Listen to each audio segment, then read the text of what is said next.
ഇത് നമ്മൾ ഈ ഒരു പൈപ്പിൽ നിന്ന് ഒരു പൈപ്പ് ഇരുമ്പിൻ്റെ പൈപ്പിൽ നിന്ന് ഒരു ചെറിയൊരു തേനീച്ചക്കൂട് കിട്ടി. അത് നമ്മൾ ഈ ചട്ടിയിലോട്ട് സെറ്റ് ചെയ്തിരിക്കുന്നത്. അപ്പോൾ അതിൽ തേനീച്ച കുറവാണ്.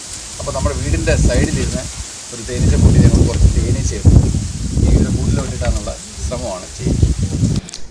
നമുക്ക് ഒരു ഇരുമ്പ് കോടാലിയാണ് കിട്ടിയത്. ഇരുമ്പ് കോടാലിക്ക് കൈ ഇട്ടേക്കുന്ന പൈപ്പാണ്.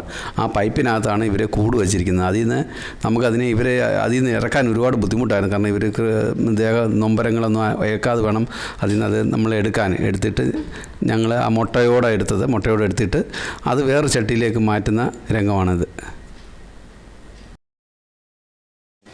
ഇത് നമ്മൾ ഒരു മാസമായി ഈ കലത്തിലോട്ട് ഈ തേനീച്ചകളെ വെച്ചിട്ട്. അപ്പോൾ ഇവരെന്തായാലും നമുക്ക് നോക്കാം. നമുക്ക് ഒരുപാട് പല ശ്രമം നടത്തിയിട്ട് നമുക്ക് തേനീച്ചകളെ കിട്ടിയില്ല. ഇങ്ങനൊരു പൈപ്പിൽ നിന്ന് കിട്ടിയത് തന്നെ കൊണ്ടുവന്നാണ് നമ്മൾ ഈ കലത്തിൽ വെച്ചിരിക്കുന്നത്. എന്തായാലും നമുക്ക് നോക്കാം.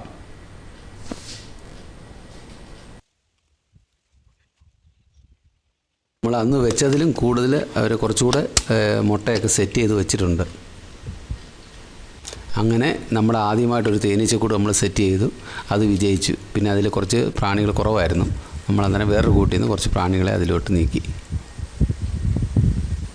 നമുക്ക് തേനീച്ച കുറച്ച് കുറവായിരുന്നു ഇതിൽ. അപ്പോൾ നമ്മളെ കുറച്ച് നാളുകൊണ്ട് പറ്റിച്ച് കിടക്കുന്ന കുറച്ച് തേനീച്ചകളുണ്ടായിരുന്നു. നമ്മൾ കൂടും ഒക്കെ വെച്ചിട്ട് അതിലും കയറാതെ ഇവർ കറങ്ങി നടന്നവരെ കുറച്ച് പേരെ പിടിച്ച് ഇതിലോട്ട് നമ്മുടെ കോളനിയുടെ സ്ട്രെങ്ത് കൂട്ടിയിട്ടുണ്ട്.